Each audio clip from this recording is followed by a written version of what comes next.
नमस्कार सांगमाने जय जगन्नाथ। आज आसतु जानिबा किछि आजिर अनुचिंता।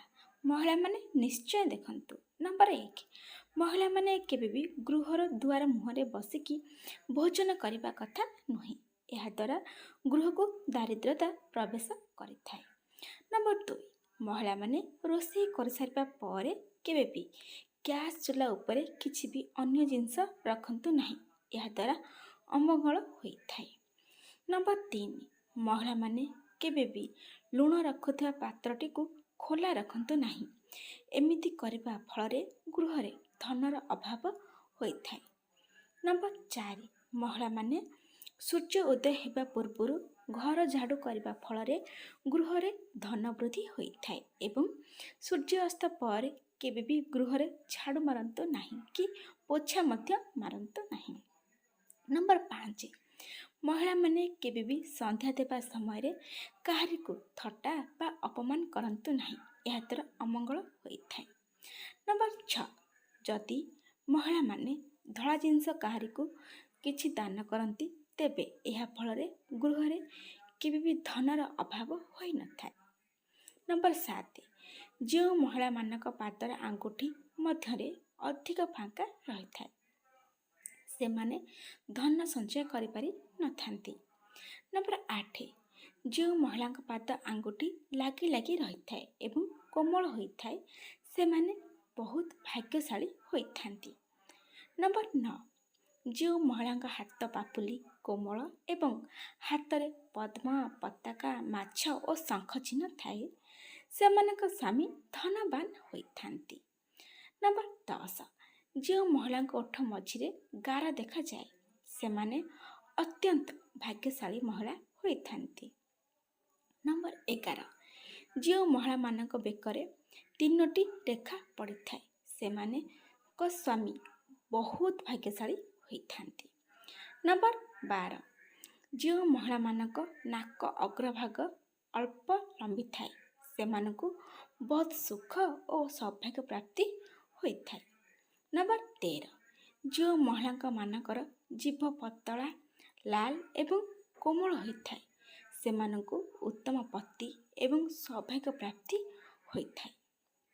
नंबर 14, जो महिला माने हसिबा समय रे पाटी अल्प खुले एवं दांत देखा जाए नहीं से महिला स्वामी को पाई सौभाग्य आनिथांती। नंबर 15, जो महिला गाल गोल गोल सुंदर होइथाय और सिर देखा जाए से माने दैवी गुणयुक्त महिला अटंती। नंबर 16, जो महिला माने सकाळे और संध्यारे गृहरे देवी और देवता को धूप दीप दे पूजा करती से महिला माने सौभाग्यवती होइथांती। नंबर 17, जो महिला मानक कंठ कोमल एवं कथबार्ता धीर स्थिर होइथाय से माने अत्यंत भाग्यशाली महिला अटंती। नंबर 18, जो व्यक्तिंकर स्त्री थाई पर स्त्री सह रमण करे से व्यक्तिर स्त्री दुश्चरित्रा और चरित्रहीना होइथांती। नंबर 19, जो नारी निज स्वामी मनरे दुख दे थाए तांकर परिवार रे अशांति देखा दे थाए एवं नानादी बाधा विघ्न आसी पहुँची जाए थाए। सेथिपाई चेष्टा करंतु निज स्वामी स्त्री भितर भल संपर्क रखिबा पाई। नंबर 20, जो नारी सासु ससुर अपमानना तथा हतादार करिथाए से नारीर स्वामी सकल विपद रे पड़िथाए। सेथिपाई सब निज सासु ससुर निज बापा माँ को कर सेवा निहाती भाव करंतु तांको देखाशुणा निहाती भाव करंतु। नंबर 21, जी पर नारी पर स्त्री पर झील और बोहू को संगम करे से पर जन्म नीच जन्म जन्म ग्रहण करे से 7 जन्म जाए नरक भोग करिथाए। सेथिपाई एई खराब काम सब दूरे रुहंतु। नंबर 22, जो महिला मानकर आखि टेरी होइथाए से माने दुनिया रे बहुत किछि पाइबार बहुत आशा रखी नथांती। नंबर 23, जो महिला आखि बिराड़ी सदृश होइथाए से माने हतभागिनी स्वभावर होइथांती।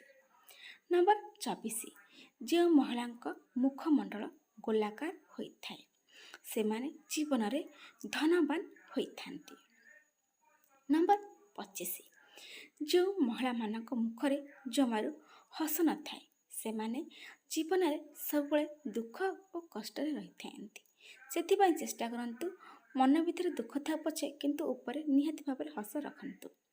ନମ୍ବର 26, ଯେଉଁ ମହିଳାଙ୍କ ବାମ କରରେ, ବାମ ସ୍ତନରେ, ବାମ କଣ୍ଠରେ ତିଳ ବା ଭାତୁଡ଼ି ରହିଥାଏ ଏହିଭଳି ମହିଳାମାନେ ବହୁତ ସୌଭାଗ୍ୟଶାଳୀ ହୋଇଥାନ୍ତି।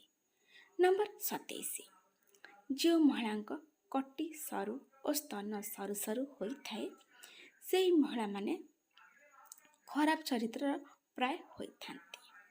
ନମ୍ବର 28, ଯେଉଁ ମହିଳାଙ୍କ ପେଟ ସର୍ପ ପରି ହୋଇଥାଏ ମାନେ ସାପ ପରି ହୋଇଥାଏ ସେଭଳି ମହିଳାମାନେ ବହୁତ ଭୋଜନ ପ୍ରେମୀ ହୋଇଥାନ୍ତି ମାନେ ସେଭଳି ମହିଳାମାନେ ଅଧିକ ଖାଇବା ପାଇଁ ପସନ୍ଦ କରିଥାନ୍ତି।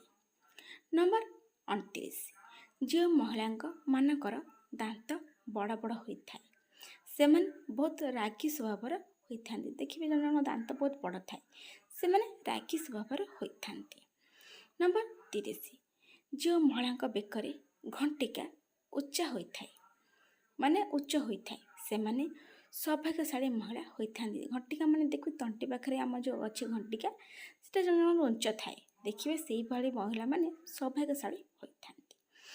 ନମ୍ବର 31, ଯେଉଁ ମହିଳାମାନେ ଆସ୍ତିକ, କ୍ଷମାଶୀଳ, ବୁଦ୍ଧିମାନ, ଦାନଶୀଳ ଏବଂ କର୍ତ୍ତବ୍ୟପରାୟଣ ହୋଇଥାନ୍ତି ସେମାନେ ସାକ୍ଷାତ ମା ଲକ୍ଷ୍ମୀଙ୍କ ସ୍ୱରୂପ ଅଟନ୍ତି।